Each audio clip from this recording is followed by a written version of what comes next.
mouvement bi ay jeunes la yu passionné yu engagé wu ñoo dajale woon seeni xel dajale seeni xalaat te dañuy sos benn mouvement pour xool li nga xam ne mooy jafe-jafe yi nga xam ne moom la njaareem di jànkonteel ñu jël ko def ko seeni yitte xool aussi kiñ si wóolu ànd ak moom liggéey si li nga xam ne mooy jafe-jafe yi njaareem di jànkonteel.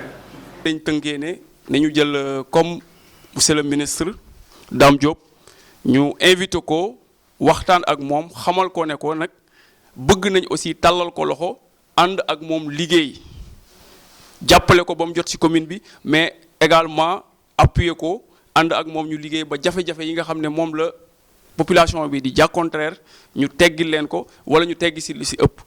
membre ci mouvement MP2D mouvement les passionnés du développement de Diourbel di leen remercier ci seen présence ak ci seen disponibilité. mouvement MP2D benn mouvement la boo xam ne ay jeunes yu dëkk Diourbel ñoo ko créé li ko tax a jug nag lenn kese la pour développer suñu dëkk parce que gis nañ ni Diourbel bokk na ci dëkk yi gën a néew doole ci Sénégal te bu ñu sañoon loolu dañ.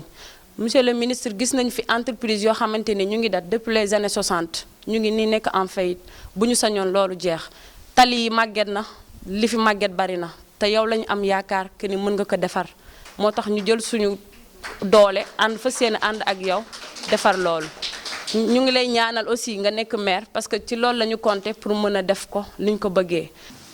Mais j'ai plaisir à parler devant ce parterre. Au Sénégal, on a un grand mal. Le populisme est en train de tuer l'élite. L'élite est en train de se crétiniser.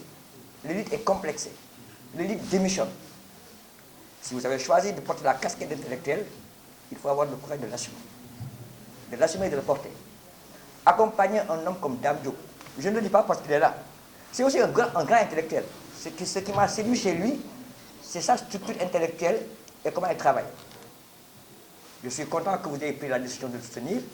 Je suis content que vous avez choisi mon candidat pour le soutenir, mais je veux que vous soyez ses accompagnants pour une longue durée.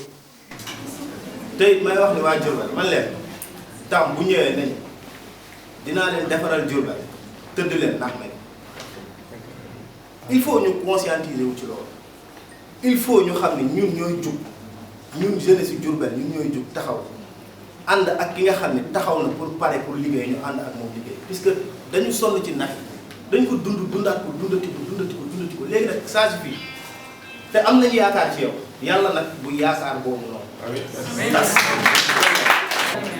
kon nag ñu ngi xaar loolu ci yow parce que tamit bu fekkee yow yaa nekk ministre di am pouvoir de décision di toog ak le président de la république di fekkee lépp fi ñu koy décider ak yooyu ngir yàlla ak unité bi del sóoraale Diourbel surtout ci pôle numérique bi ci côté ndox bi électricité bi et cetera. tey jii tamit mënuñu pare sans pour autant ma remercier monsieur le ministre Dame Diop. Les passionnés du développement de Diourbel MP2D mais maa ngi leen di remercier bu baax ci sama tur ak turu sama gars yi ñu àndal. Je dois dire vraiment toute la joie que j'ai de vous rencontrer, de vous écouter et de vous avoir entendu. Parce que très sincèrement, tout ce que vous avez dit ici, ça cadre parfaitement avec ma façon de voir le développement de Diourbel. Personne d'entre nous n'a le droit de croiser les bras. Nous devons tous nous lever, parce que ce n'est pas une question de politique politicienne.